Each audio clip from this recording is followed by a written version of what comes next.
Yihong's mission actually emphasized in helping our seniors to live their life to the fullest.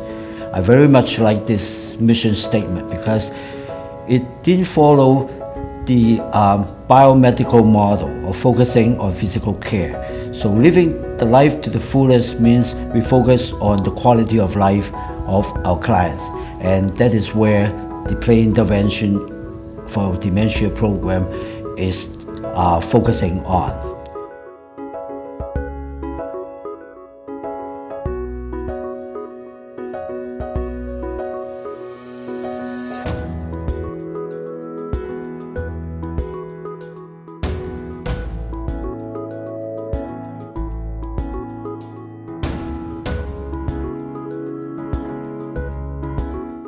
I have witnessed by watching actual patients how they reacted, and some other wonderful people and myself, and with the most wonderful team, I've actually managed to prepare a video for you to watch. Believe me, we did our very best in order to honestly portray the people that we saw. It has been an honor for all of us, and I'm sure that he will always remember this weekend.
In 2013, we tried out PID.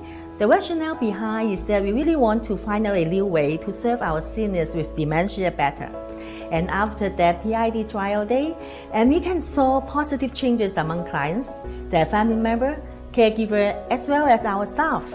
And after that session, we have learned a lot from the debriefing session, when we have the discussion about how we can achieve better and sustain the positive changes of the PID. That's begin our PID program.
Play intervention for dementia emerged from the strategies and skills learning and development model developed by Professor Sang at the University of Toronto. It initially began in 2013 in Toronto and has been a really unique collaboration between the Yi Hong Centre for Geriatric Care and the University of Toronto, in that it's really great for direct practitioners who work frontline in healthcare settings to engage with their clients on a really meaningful level. We have observed a wide range of benefits or changes in the PID program. And for someone who's new to this, it can be quite overwhelming or confusing. To help practitioners, family members, and caregivers, we try to build a simple conceptual framework for understanding the different domains of change that we are observing in the PID program. What we're trying to do is to not superimpose the SSLD conceptual framework onto what people are observing.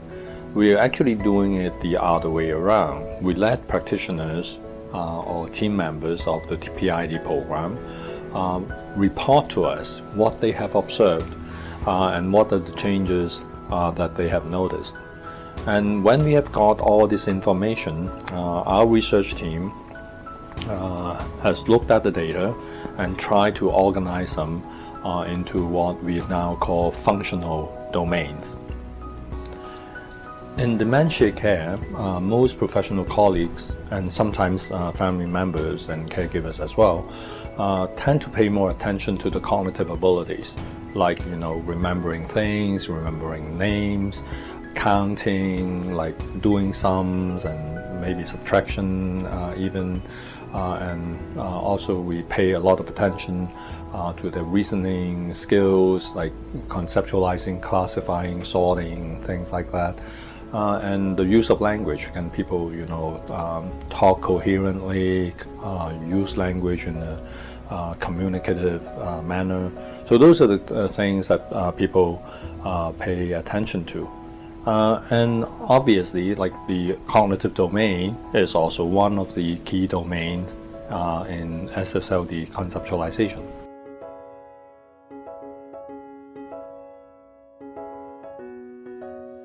Another area that is visible to caregivers is what we call the physical signs. It includes gross motor activities like moving your arms, legs, and body.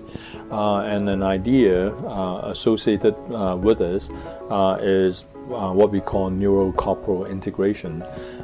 In simple English, it is like the brain-body integration. Basically, what it refers to is that your brain can actually control your body. And you have control, voluntary control over your muscles, so that you will maintain a better balance. You have a steady gait, or you have less of those involuntary discharges or tics. We can also be talking about fine motor or sensory motor coordination. Tasks such as threading a needle or feeding yourself with a spoon, with a fork, or if you're Asian, using chopsticks.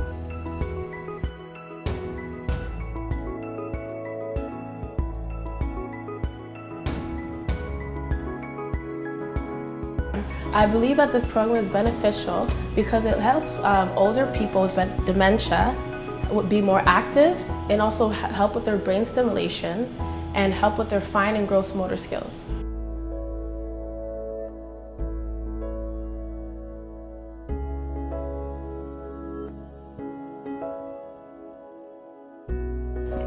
Emotion or affect is another domain that we're paying attention to. One key dimension is homeostasis, that is the ability to return to a state of relative stability or calmness after someone has been aroused emotionally, like being angry, fearful, or sad.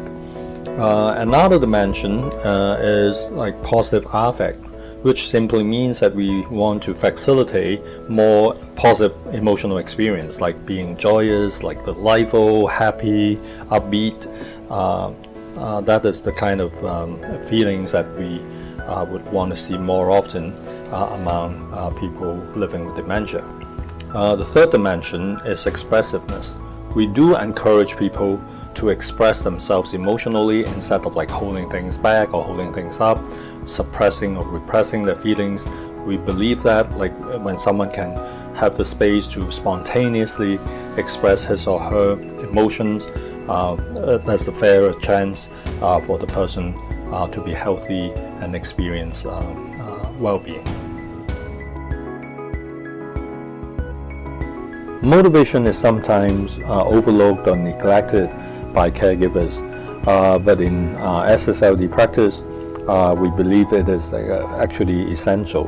We're talking about three key concepts here. One is needs being met.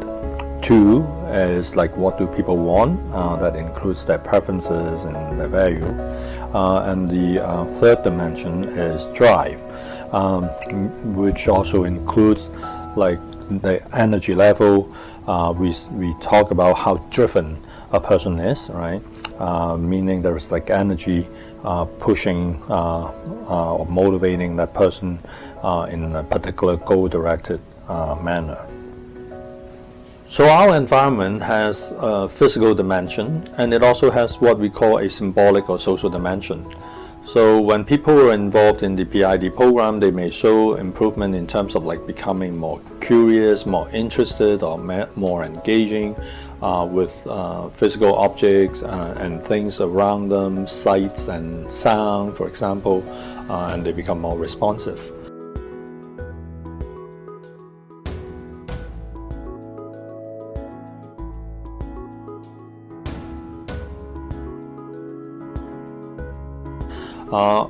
On the symbolic or social plane, people can become like more engaging in an interpersonal context, and they become more responsive to people. They can also synchronize with other people better or communicate more effectively, and may become more active in initiating and maintaining interpersonal relationships. And another dimension that we want to emphasize is that people with dementia are actually citizens or members of the community, and for them to be able to participate in a social capacity or take on social roles or to adapt to like social patterns and play their own role is a very positive thing. And another positive thing that we sometimes observe among people in the PID program is that they try to help each other out. Members who maybe, say for example, passing on objects to other members or helping other members in solving problems or performing a task. Engaging with the PID program and understanding more about the concept, I always wonder what would be a suitable environment for my supervisors when they retire. Or further down the road, what would be the suitable environment for myself when I retire? I would like to wake up early in the morning, let's say at 3 a.m., put on my virtual reality glasses and maybe play a racing game or even watch a movie. Yet, are we providing the long-term care we long for and desire to our clients? Behavior, in a way, is in everything that we are observing or analyzing. Whatever we consider to be like cognitive or emotional or motivational or whatever, we actually infer those changes by observing behavior. So we infer that people are happy or sad by looking at their facial expression, their postures, and what they say. Similarly, when we infer something as cognitive, we are actually looking at people, answering questions, solving puzzles, or doing sums. So behavior is sort of the passage to the person's inner world, so to speak. But then in the PID program, we also want to emphasize two aspects of behavioral change. One is what we call the expansion of repertoire of effective strategies and skills. So people were learning to do things, learning new skills, doing things differently, finding ways to solve problems or address issues. The other dimension is the reduction of dysfunctional behavior, which can include, behavior that are considered, harmful, like, aggression, or inappropriate intrusion into other people's space, or behavior that are considered pathological, like, stereotypic behavior that doesn't serve a function, or behavior that is considered like socially unacceptable.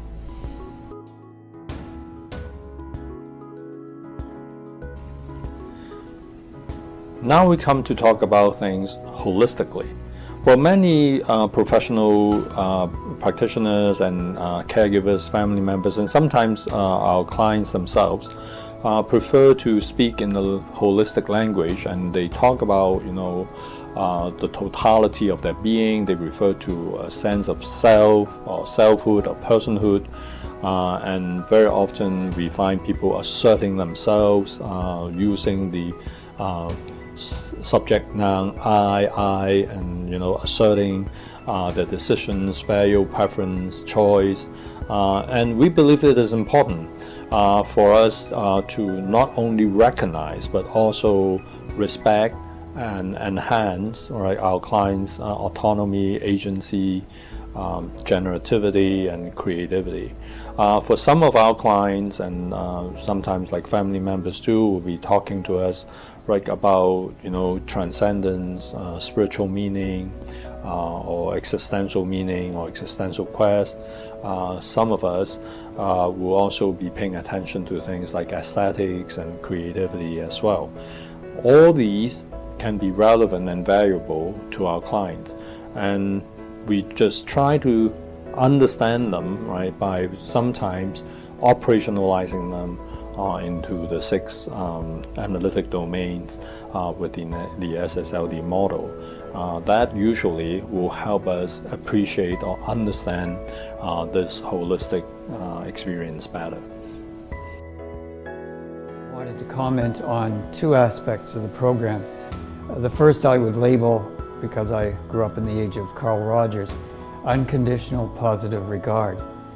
I've noticed the facilitators here empty themselves, to use an expression, in order that those clients who sit around the table can express themselves.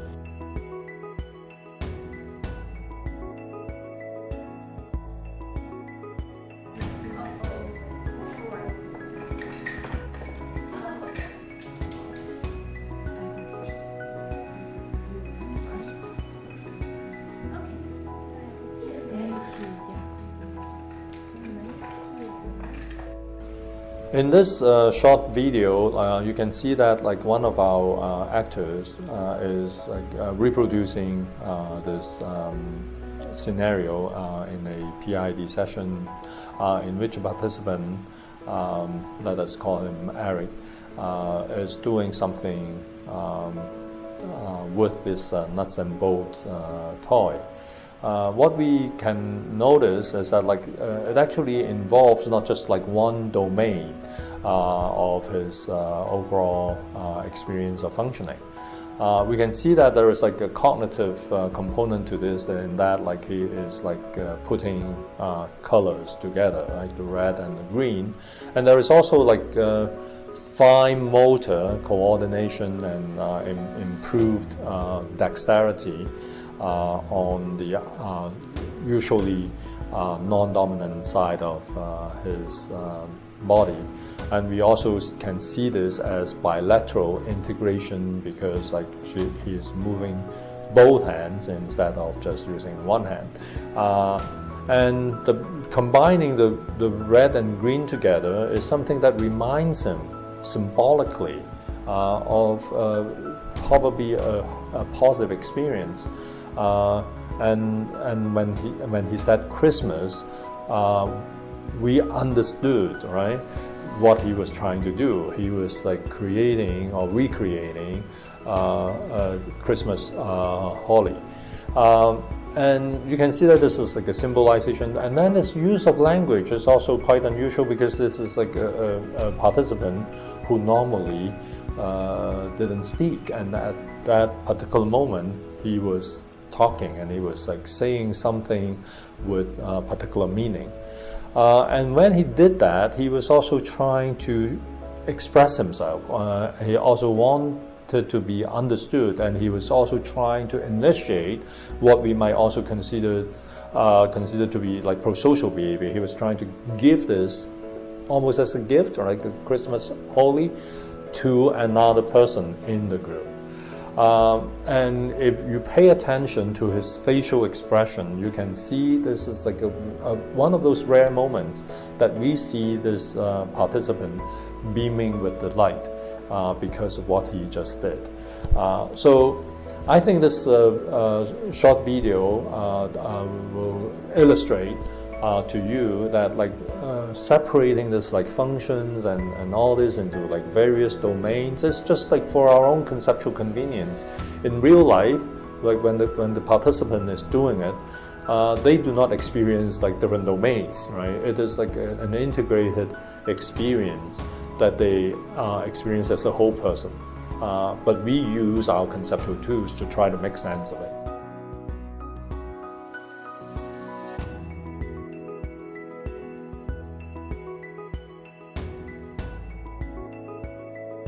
A typical PID program is something like 60 to 75 minutes, and the session usually consists of some carefully designed activities. Sometimes we call them games, but like some of these activities might not even be games. It can include, like physical exercises, body work, and sometimes we would also introduce elements of expressive arts, music, dance, and other forms of interactive activities. A key idea for the PID program is that we want to keep the participants really engaged and at a high energy level. We follow a simple educational psychology principle of short segments of activities to minimize what educational psychologists call reactive inhibition. So the typical activity or game segment is something like 8 to 10 minutes. We do not want it to go on for too long. We usually would switch the activity before the participants lose their interest or concentration.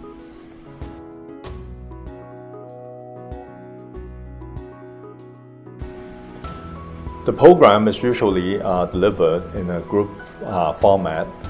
We assign members to different small groups, which we call corners.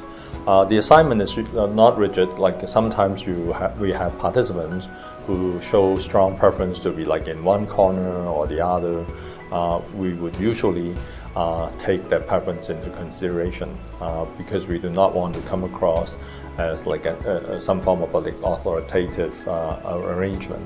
But of course, like we do want to like mix members in such a way to maximize the effect of the group activity. The number of corners that you have in a group is unlimited in theory, depending on the size of the adult day program that people are running, or in a long-term care or nursing home context. It depends on the number of residents who would be participating in this. So it can be anywhere from like 12 to 15 people to maybe like 40, 50 people in the room if the space is large enough.